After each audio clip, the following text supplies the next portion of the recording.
Bismillahirrahmanirrahim. Assalamualaikum warahmatullahi wabarakatuh. Ketemu lagi di channel Sahabat Ilmu. Salam sahabat. Oke sobat sekalian, terima kasih yang udah nonton video-video Sahabat Ilmu, yang udah like, comment, share, dan tentunya yang udah subscribe channel Sahabat Ilmu. Mudah-mudahan diberikan kelancaran segala sesuatunya, amin ya robbal alamin. Dan untuk sobat yang belum subscribe, ayo support channel ini dengan menekan tombol subscribe, dan jangan lupa aktifkan lonceng notifikasinya biar kamu tidak ketinggalan update-update berkaitan dengan beasiswa LPDP tentunya.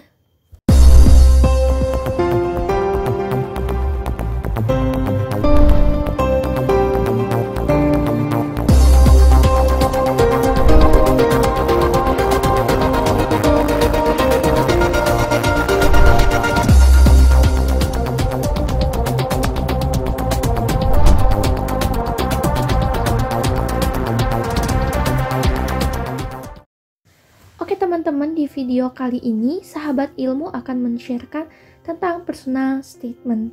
Dan terus simak videonya sampai habis karena kita akan mengupas tuntas mulai dari apa itu personal statement, bagaimana struktur penulisannya, tips juga dan trik untuk menulis personal statement yang menarik. Nah, admin sendiri apply beasiswa LPDP di tahun 2019, tepatnya di bulan Agustus, dan lolos pada bulan Desember 2019 dan tercatat sebagai anggota PK 159. Di tahun 2019 maupun di 2020 sendiri, dokumen persyaratan dalam bentuk esainya itu bukan dalam bentuk personal statement teman-teman. Namun di tahun 2019 sendiri, admin menggunakan referensi-referensi personal statement yang telah dibuat oleh kakak awardee LPDP baik yang di 2018 ataupun di tahun-tahun sebelumnya. Jadi insya Allah admin malah memahami personal statement itu sebelum akhirnya membuat proposal study dan rencana studi yang menjadi dokumen persyaratan LPDP di tahun 2019. Nah, adapun untuk cara penulisan, tips, dan triknya, perlu diperhatikan juga bahwa kita tidak tahu persis gitu kriteria penilaian oleh asesor.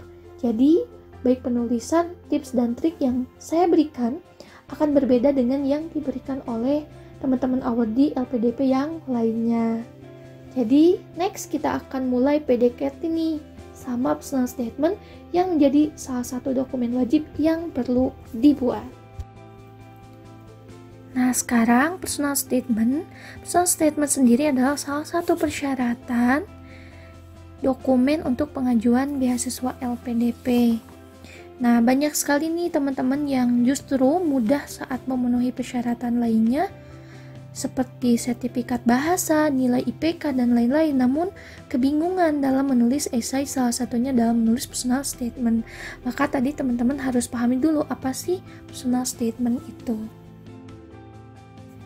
Selanjutnya teman-teman, di tahun 2018 persyaratan beasiswa reguler itu menggunakan personal statement. Jadi di tahun 2018 sendiri personal statement menjadi persyaratan juga bagi pelamar beasiswa dengan jalur masuk reguler. Selanjutnya untuk di tahun 2019 dan 2020 itu yang dipersyaratkan adalah proposal studi dan rencana studi.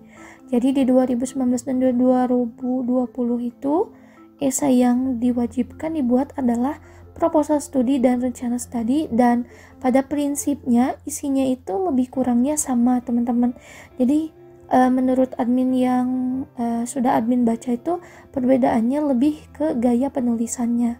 Jadi untuk teman-teman yang membutuhkan referensi menulis esai baik dari proposal studi dan rencana studi yang telah admin buat di tahun 2019 bisa dilihat di video channel Sahabat Ilmu, dan nanti bisa juga linknya ditaruh di kolom deskripsi. Itu udah lengkap dengan contoh dan kupasan isi esai yang admin tulis di 2019. Untuk penulisannya sendiri teman-teman, kita lihat referensi di 2018 disebutkan bahwa personal statement itu paling banyak itu ditulis dalam 1000 kata. Jadi mengacu pada penulisan di tahun 2018 itu jumlah kata dalam personal statement lebih kurangnya ada 1000 kata. Nah, selanjutnya teman-teman, sebelum ke penulisan personal statementnya, kita harus pahami dulu tujuan dari penulisan personal statementnya. agar teman-teman tidak terlalu banyak mengalami kendala nanti dalam penulisannya. Tujuan dari personal statement adalah untuk mengetahui kualitas kepribadian kandidat pelamar beasiswa langsung dari kandidat beasiswa sendiri. Jadi simpelnya dalam personal statement ini, kamu itu mempromosikan diri kamu mengapa asesor itu sebagai penilai harus memilih kamu untuk nantinya mendapatkan beasiswa ini. Jadi munculkan keunikan-keunikan yang kamu miliki namun kamu tetap rendah hati ya. Nah selanjutnya teman-teman nih, ada tips dulu nih. Tips dan triknya yang pertama adalah dalam personal statement harus bisa menggambarkan kelebihan dan apa yang menjadi pembeda kamu dibanding dengan kandidat yang lain. Nah selanjutnya teman-teman, tadi kan teman-teman udah tahu nih apa itu personal statement dan tujuannya seperti apa. Nah akan muncul pertanyaan selanjutnya, yaitu bagaimana sih cara menulis personal statement itu. Sebelum kita menulis atau bagaimana cara menulisnya, ada tips dan trik dari sahabat ilmu, yaitu dalam penulisan personal statement, mulailah untuk membuat kerangka terlebih dahulu. Nah, kerangka penulisan ini akan membuat teman-teman itu lebih cepat menyelesaikan esai, dan esai teman-teman itu akan lebih menarik saat dibaca karena tersusun secara rapi dan ide-ide yang ingin teman-teman sampaikan dalam tulisan itu akan lebih mudah dipahami dan diekspresikan. Jadi dieksplorasi gitu sebanyak-banyaknya. Lalu tips ini juga berlaku untuk penulisan esai apapun ya, seperti nanti profil diri dan komitmen kembali ke Indonesia dan rencana kontribusi di Indonesia pasca studi yang akan nanti admin kupas di video sahabat ilmu selanjutnya. Gimana teman-teman? Udah siap menulis? Nah, untuk penulisan lengkap setiap paragraf lebih jelasnya teman-teman juga bisa cari referensi-referensi lain lewat blog contoh penulisan personal statement yang nanti link webnya akan disimpan di kolom deskripsi ya.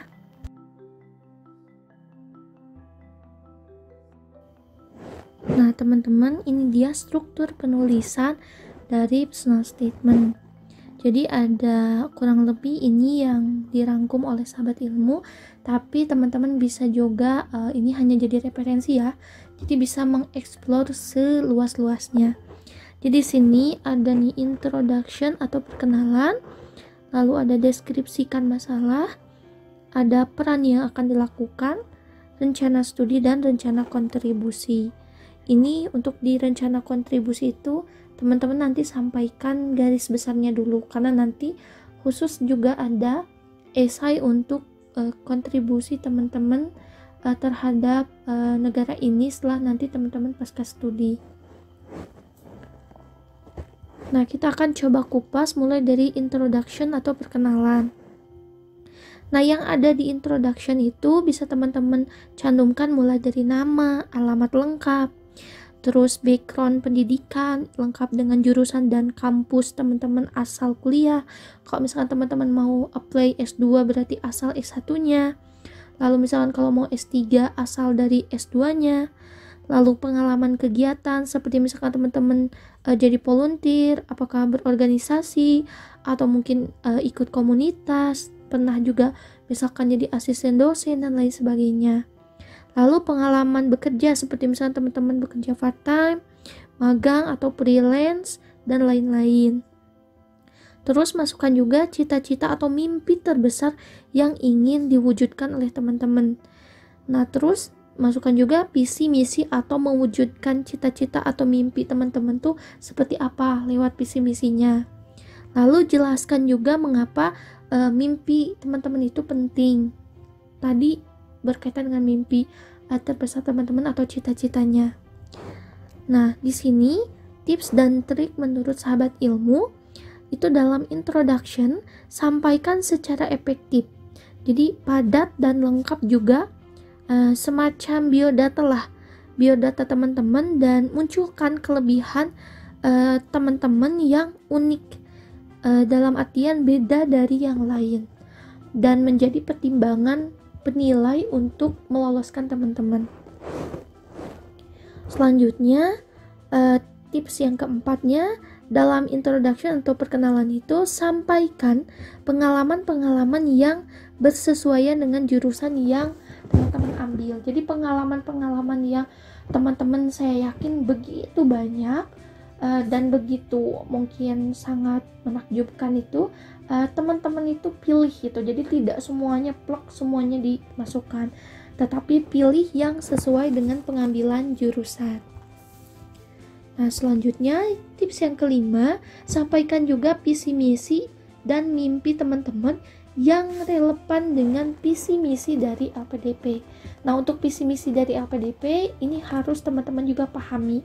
Kayak misalkan teman-teman itu mau menawarkan bahwa teman-teman tuh seperti ini nih, kepribadiannya seperti ini, tadi biodatanya seperti apa dan lain sebagainya. Nah, teman-teman juga harus sesuaikan dengan visi dan misi dari lembaga atau tempat pemberi beasiswa itu sendiri. Apapun itu kan, kita harus misalkan tahu visi misinya apakah sejalan atau enggak. Itu akan menjadi poin lebihnya. Selanjutnya teman-teman, ini adalah deskripsikan masalah nih. Ini untuk deskripsikan masalah. Jadi teman-teman angkat masalah urgent yang relevan dengan jurusan.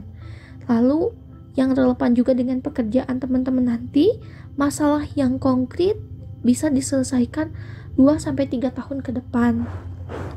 Nah, untuk tips dan trik menurut sahabat ilmu sendiri, jadi pilihlah masalah yang real terjadi di lingkungan tempat tinggal teman-teman. Jadi waktu admin juga apply 2019, jadi teman-teman kan biasanya tuh nggak perlu jauh-jauh tuh waktu admin juga, hanya mengangkat masalah yang memang benar-benar urgent yang terjadi di lingkungan admin waktu itu. Dan ternyata masalah itu bisa diangkat juga, tidak hanya di lingkungan gitu. Nah, selanjutnya ya nih, jadi jika memungkinkan ambil relevansi masalah itu dengan masalah yang juga terjadi di tingkat daerah. Jadi admin juga mengangkat nih, ini masalah terjadi di lingkungan, tidak perlu yang kompleks kayak misalkan langsung ambil tingkatnya kabupaten itu seperti apa, tapi hal terkecil tetapi konkret. Semisal yang menjadi masalah nih bisa di tingkat RT, RW, desa kah, nanti bisa diangkat juga. Ternyata masalah itu tuh berdampak juga baik di tingkat kabupaten, provinsi, nasional, bahkan internasional. Seperti itu teman-teman. Nah, selanjutnya tips yang ke-8, jika memungkinkan, lakukanlah riset atau studi lapangan terkait masalah yang diambil dan sajikan fakta-fakta pendukungnya. Nah, teman-teman, waktu admin bikin esai, itu fakta-faktanya langsung survei. Waktu itu ambil masalah berkaitan dengan masalah yang terjadi di desa. Maka admin itu cari sebanyak mungkin fakta-fakta, langsung riset ke desa. Apakah itu ke kantor desa, ke lembaga-lembaga kantor yang berkaitan dengan desa, seperti itu. Itu juga bisa jadi poin lebih. Nah, selanjutnya peran yang akan dilakukan. Nah, berkaitan dengan peran yang akan dilakukan, jadi nih, peran yang sesuai dengan jurusan dan pekerjaan. Lalu jelaskan juga dengan efektif, padat dan jelas, juga rinci. Terus bila dirasa perlu, sampaikan juga langkah-langkah yang akan dilakukan atau diambil. Nah, teman-teman, untuk tipsnya dan triknya juga, peran yang akan diambil ini harus bersesuaian dengan masalah yang diangkat tadi ya, teman-teman. Jadi lebih bagusnya jika mampu menyajikan dalam bentuk langkah per langkah. Itu lebih bagus juga. Selanjutnya ada rencana studi. Nah, di rencana studi itu berisikan berkaitan dengan latar belakang kenapa teman-teman tuh harus melanjutkan studi. Itu juga penting. Karena kan tidak semuanya orang perlu gitu. Jadi di sini karena teman-teman mau melanjutkan, nah hadirkan juga latar belakang kenapa teman-teman tuh harus melanjutkan studi. Lalu kenapa teman-teman tuh memilih program studi bersangkutan. Lalu nanti sampaikan juga program studi pemilihannya apa, mata kuliahnya seperti apa, topik penelitiannya seperti apa, aktivitas di luar perkuliahan yang nanti teman-teman akan lakukan itu apa. Seperti itu. Nah, untuk tips dan triknya yang nomor 10, yakinkan pembaca bahwa teman-teman tuh sangat butuh untuk melanjutkan pendidikan berkenaan dengan masalah tadi yang teman-teman sampaikan di pengangkatan masalah. Selanjutnya, di tips dan trik yang 11, sampaikan kesiapan teman-teman untuk melanjutkan pendidikan dengan bekal yang teman-teman miliki. Dengan cara apa? Nah, dengan cara teman-teman itu menjelaskan gitu secara singkat bahwa benar nih teman-teman tuh berpengalaman di bidang tersebut. Salah satunya teman-teman udah menguasai misalkan mata kuliah apa di jurusan teman-teman yang diambil waktu misalkan di S1 atau di S2-nya, terus dijelaskan bahwa teman-teman tuh memiliki bekal cukup untuk melanjutkan pendidikan dengan keilmuan yang sudah teman-teman dapatkan di jenjang sebelumnya. Lalu tips yang ke-12 nih, sajikan beberapa mata kuliah yang tadi ya, yang pernah didapat di jenjang sebelumnya yang akan mendukung perkuliahan di jenjang selanjutnya. Jadi nanti dikaitkan juga nih, ternyata di jenjang selanjutnya tuh ada mata kuliah apa. Jadi teman-teman langsung riset nih ke universitasnya, ke program studinya, teman-teman harus pahami juga silabus perkuliahan dan lain sebagainya sebelum teman-teman tuh kuliah gitu sekarang ketika teman-teman mau apply beasiswa. Seperti itu teman-teman. Nah, itu menjadi poin lebih ketika teman-teman apply beasiswa ya. Jadi ada poin lebihnya tuh bahwa teman-teman tuh udah menunjukkan bahwa teman-teman tuh sungguh untuk apply beasiswa ini, terutama ketika teman-teman mau kuliah itu benar-benar udah sungguh-sungguh. Seperti itu teman-teman. Nah, langsung selanjutnya ya, di tips trik yang ke-13 nih. Masa iya nih teman-teman tuh mau kuliah aja? Nah, kalau bisa teman-teman juga sampaikan kegiatan positif apa yang akan mendukung baik nanti ke perkuliahan maupun ke profesi teman-teman setelah teman-teman lulus. Seperti itu. Saya juga waktu itu disampaikan juga semisal nih yang berkaitan dengan akademisi, saya mau aktif buat kayak artikel, jurnal dan lain sebagainya. Seperti itu teman-teman. Selanjutnya di tips dan trik yang ke-14, jika memungkinkan sampaikan juga rencana penelitian teman-teman, misalkan tesis atau disertasinya. Jadi teman-teman misalkan sampaikan dulu nih, nanti tuh mau seperti apa, apakah mau menggunakan teknologi ataukah seperti apa.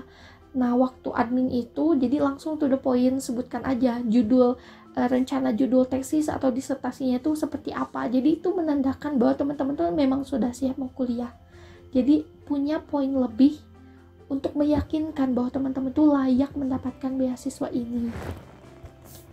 Lalu untuk selanjutnya di sini ada rencana kontribusi. Walaupun ada esai yang khusus membahas tentang kontribusi, tapi di sini juga disampaikan untuk nantinya ditekankan dan dikembangkan di rencana kontribusi. Justru kalau teman-teman kupas juga di sini, itu teman-teman itu tinggal melanjutkan seperti itu. Untuk rencana kontribusi itu berisikan sajikan nih gambar konkret atau gambaran mengenai proyek yang akan dilakukan setelah lulus nanti. Terus rencana pasca studi, kerja di mana, sebagai apa, dan lain-lain. Nah, untuk tips dan triknya menurut sahabat ilmu di poin ke-14 yaitu sampaikan gambaran profesi pasca studi. Selanjutnya untuk di poin ke-15-nya sampaikan juga rencana teman-teman untuk mengabdi ke kampus asal. Karena sesuai dengan mungkin pengalaman sahabat ilmu juga, karena gini teman-teman, harus benar-benar dibuat se-efektif mungkin ini yang namanya esai, baik itu proposal, baik itu misalkan personal statement, terus berkaitan dengan kontribusi dan esai yang lainnya, karena itu yang akan membantu di seleksi akhir, yaitu di seleksi wawancara. Jadi kalau misalkan teman-teman yang tanya apa sih isinya seleksi wawancara, justru yang akan tahu tuh teman-teman dengan nanti pengujinya, karena teman-teman yang buat esainya. Jadi nanti bocorannya ya, di nanti proses wawancara itu akan mengupas tuntas berkaitan dengan esai yang teman-teman buat. Seperti itu teman-teman. Lalu tips yang terakhir di video kali ini, tips nomor 16, yaitu jika teman-teman sudah selesai, maka reviewlah kembali Jika memungkinkan, minta orang yang berkompeten di bidangnya yang sesuai dengan teman-teman buat untuk mengkoreksi esai teman-teman itu. Itu jika memungkinkan ya. Nah, itu dia teman-teman tips dan trik dari sahabat ilmu. Nah, gimana teman-teman? Udah siap nulis? Nah, komen di kolom komentar jika teman-teman mau sharing berkaitan kesulitan atau mungkin kendala saat penulisan esai. Ya, walaupun mungkin teman-teman tadi terlihat melelahkan ya, harus riset dan lain sebagainya, ternyata buatnya itu mungkin ada yang bilang ribet dan lain sebagainya, tapi dari sahabat ilmu tetap teman-teman harus semangat. Jika kamu merasa tak sanggup, teruslah berjalan. Jika kamu lelah, tak apa, kamu bisa istirahat dulu nih. Tapi jangan berhenti karena hari yang melelahkan itu untuk orang yang tak akan terkalahkan. Terima kasih. Assalamualaikum warahmatullahi wabarakatuh.